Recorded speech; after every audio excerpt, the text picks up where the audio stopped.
દિયોદર તાલુકા પંચાયત પ્રમુખ અને ઉપપ્રમુખની ચૂંટણી દરમિયાન એક અનોખો અને ચર્ચાસ્પદ પ્રસંગ સામે આવ્યો હતો. કોંગ્રેસના તાલુકા પંચાયત સભ્ય કિજલબેન ઠાકોર ગર્ભવતી હોવા છતાં ચૂંટણી પ્રક્રિયામાં હાજર રહ્યા હતા. રાજકીય માહોલ ગરમાયો હતો ત્યારે કોંગ્રેસના સભ્યો ગેરહાજર રહે તેવા વિવિધ પ્રયાસોની ચર્ચા વચ્ચે કિજલબેને પોતાની તબિયતની પરવા કર્યા વગર ડોક્ટરની દેખરેખ હેઠળ મતદાનમાં ભાગ લીધો હતો. પ્રસૂતિનો સમય નજીક હોવા છતાં કિજલબેન ઠાકોરે પક્ષ પ્રત્યેની નિષ્ઠા દર્શાવી પોતાની લોકશાહી ફરજ નિભાવી હતી. તેમના મહત્વના મતના કારણે કોંગ્રેસના ઉમેદવારોને મજબૂતી મળી હતી.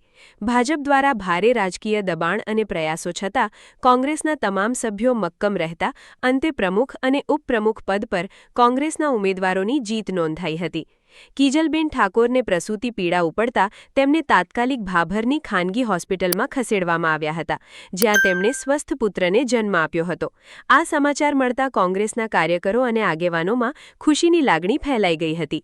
બનાસકાંઠાના સાંસદ ગેનીબેન ઠાકોર સહિત કોંગ્રેસના અનેક આગેવાનો હોસ્પિટલ પહોંચ્યા હતા. તેમણે કિજલબેન અને નવજાત બાળકના હાલચાલ પૂછ્યા હતા, તેમજ પરિવારને શુભેચ્છાઓ પાઠવી હતી. પુત્ર જન્મની ખુશીમાં હોસ્પિટલ ખાતે પેંડા વહેંચી આનંદ વ્યક્ત કરવામાં આવ્યો હતો.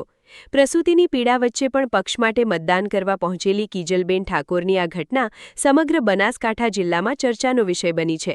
રાજકીય પ્રતિબદ્ધતા, હિંમત અને ફરજ પ્રત્યેની નિષ્ઠાનું ઉદાહરણ પૂરું પાડનાર કિજલબેન ઠાકોર હાલ રાજકીય વર્તુળોમાં ખાસ ચર્ચામાં રહ્યા છે. ખુશીના સમાચાર સાથે ભાભર લાભ હોસ્પિટલ ખાતે દિયોદર તાલુકા પંચાયતના સભ્ય કિંજલબેન નાગજીભાઈ ઠાકોરને દીકરાનો જન્મ થયો છે.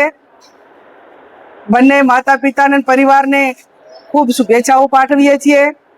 દીકરાને ઉજ્જવળ ભવિષ્ય અને તંદુરસ્તની ભગવાન માં જગદંબાને પ્રાર્થના કરીએ છીએ. સત્યમેવ જયતે.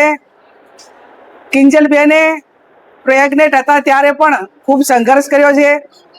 એક વફાદારીથી તાલુકા પંચાયતના સભ્ય તરીકે તેમની સંઘર્ષભરી વફાદારી નિભાવીને એક જાહેર જીવનના લોકોને પ્રેરણા પૂરી પાડી છે કે ગમે એટલો તકલીફ હોય, સંઘર્ષ કરવો પડે, પણ જે લોકશાહી માટેની એક જે જવાબદારી છે એ પણ એમને પૂરેપૂરી નિભાવી.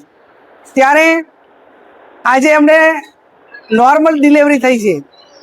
વર્તમાન સમયની અંદર ઘણા ઓછા કિસ્સાઓની અંદર નોર્મલ ડિલિવરી થતી હોય છે, પણ આજે એમના પરિવારે અહીંયા બધા હાજર છે.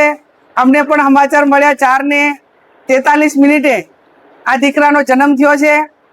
જ્યારે એના 6ઠો દિવસ થશે, 6મી મે એના જે નામાંકરણ માટે એના માટેની જે પારિવારિક જે વિધિ છે એમાં પણ અમે બધા શક્ય છો તો હાજર રહીને પરિવારને શુભેચ્છાઓ પાઠવશું. અને અમારા બધા આગેવાનોએ એને મદદ કરવા માટેની પણ એ વખતે જાહેરાત જે કરેલી હતી એ પ્રમાણે મદદ કરવાના પણ પ્રયત્નો કરીશું. ફરી લાભ હોસ્પિટલના જે ડૉક્ટરો છે, આપણે નામે મિતેશભાઈ ત્રિવેદી અને એમનો સમગ્ર સ્ટાફ હોસ્પિટલમાં ઘણા ટાઈમથી એ બેન દવા પણ લેતા હતા.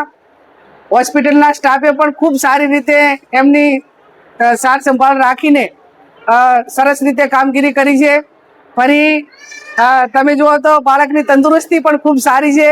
એટલે ફરી પણ આ દીકરાને, એમના પરિવારને અને કિંજલબેનને બધાને ખૂબ ખૂબ શુભેચ્છાઓ પાઠવી અને કોંગ્રેસ પરિવાર તરીકે સમગ્ર એક માનવતાનું ઉદાહરણ પૂરું પાડીને અત્યારે બધાએ ખુશી વ્યક્ત કરી છે. બધે એકાબીજે પેડા ખાધા છે, પરિવારે ખવડાયા છે, અહીંયા પણ વેચ્યા છે. ખુશીના પ્રસંગમાં અમે બધા એમની સાથે છીએ. અને આવનાર સમયની અંદર મેં અગાઉ કીધું એમ કે આવા નાના માણસ પાસેથી જાહેર જીવનના મોટા લોકોએ પણ પ્રેરણા લેવી પડે કે લોકશાહીની અંદર ચૂંટાણા પછી આપણી જવાબદારી શું છે. અને એક ગરીબ પરિવાર હોવા છતાં પણ કોઈ પણ પ્રકારની લોભ લાલચોમાં આવ્યા વગર ખૂબ સંઘર્ષ કરીને એમણે સારું ઉદાહરણ પૂરું પાડીને બીજાને પ્રેરણા આપવા માટેનું કામ કર્યું છે.